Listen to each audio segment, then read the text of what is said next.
Halo pemirsa GPR TV dari Sabang sampai Merauke, dari Miangas hingga Pulau Rote. Bertemu lagi bersama saya Mona Azharenisak dalam program Kominfo Newsroom.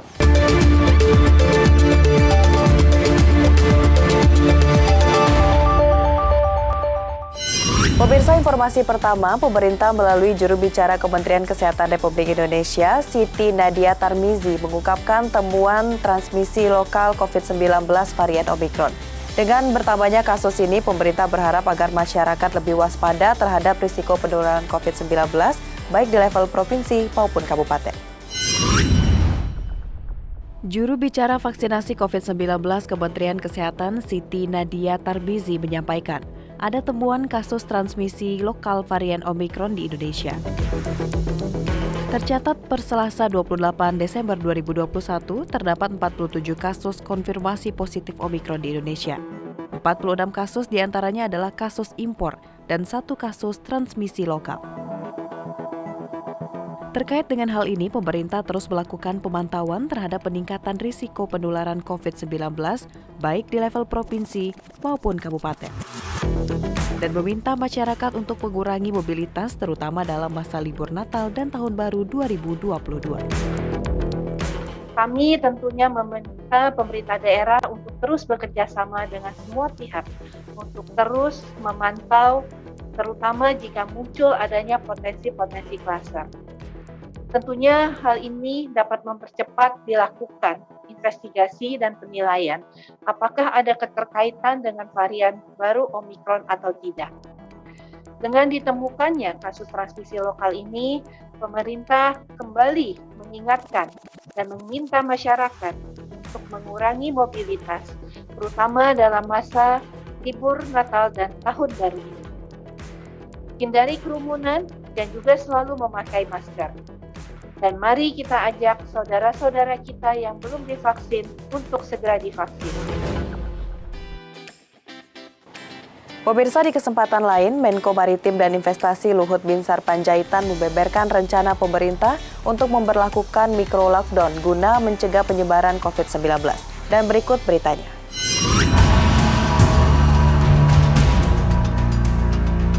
Sebagai upaya mengantisipasi lonjakan kasus COVID-19 akibat varian Omicron, Menteri Koordinator Bidang Kemaritiman dan Investasi Luhut Binsar Panjaitan mengungkapkan rencana pemerintah untuk meningkatkan pembatasan ruang gerak masyarakat atau lockdown level mikro di Indonesia.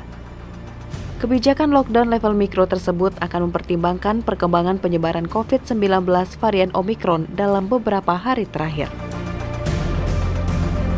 Testing membantu kita mengidentifikasi potensi penyebaran kasus yang cepat dan mengisolasi penyebaran tersebut supaya tidak meluas. Melalui testing dan tracing yang kuat, langkah lockdown di level mikro seperti yang dilakukan di Wisma Atlet dapat kita implementasikan seandainya terjadi transmisi lokal varian Omicron yang sudah terdeteksi.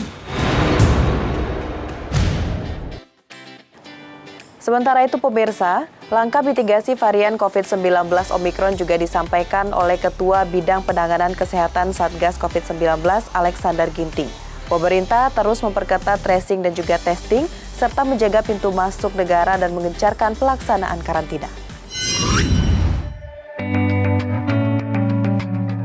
Pemerintah hingga saat ini terus berkomitmen untuk terus melakukan pengawasan mobilitas khususnya dalam momen libur Natal dan Tahun Baru. Hal ini dilakukan untuk mencegah kenaikan kasus COVID-19.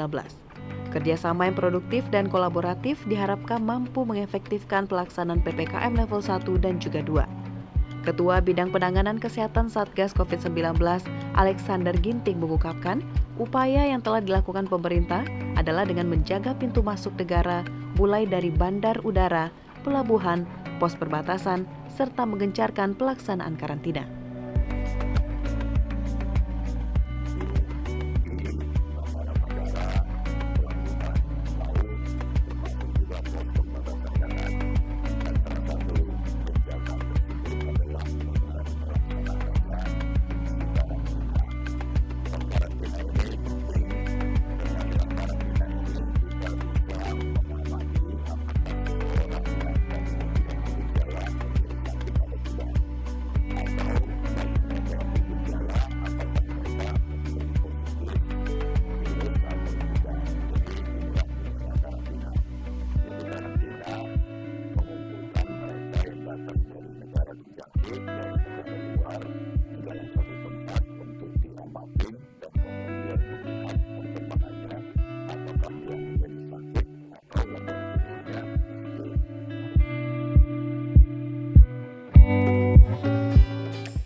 Beralih ke informasi lainnya, dalam rangka mencegah maladministrasi, Ombudsman Republik Indonesia memberikan penghargaan terhadap beberapa instansi pelayanan publik di seluruh Indonesia. Presiden juga mengungkapkan bahwa pelayanan publik harus bersifat ramah dan juga responsif.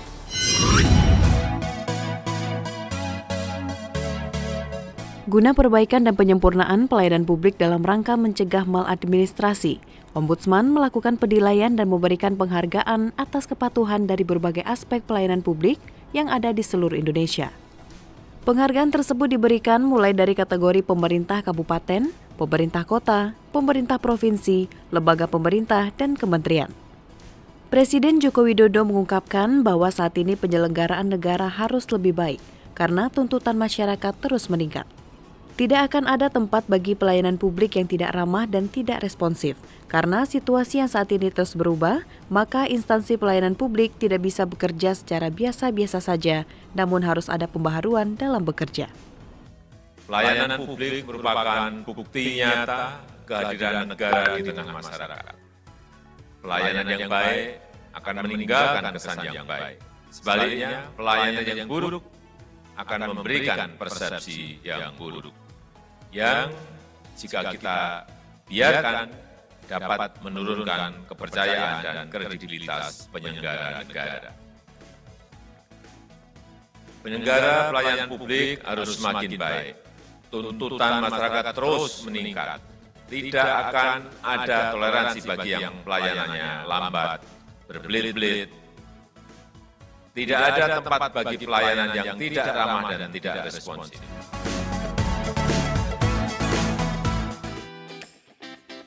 Pemirsa, penutup informasi terakhir, Timnas Indonesia lolos ke laga Piala AFF. Timnas terus melakukan berbagai upaya dan persiapan jelang leg pertama kontra Thailand Piala AFF 2020 di National Stadium pada Rabu malam. Dan berikut informasinya.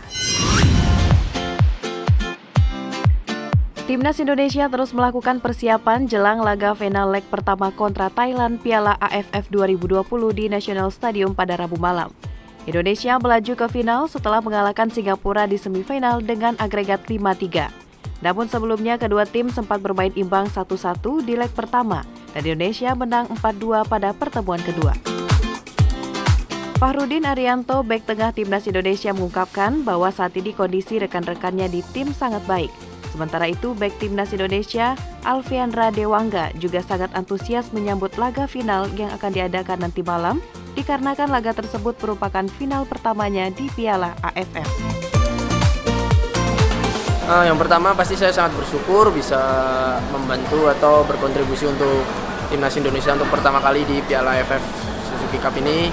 Dan harapan untuk final yang pasti saya akan berikan yang terbaik untuk Indonesia. Dan semoga bisa membuat Indonesia juara untuk pertama kalinya.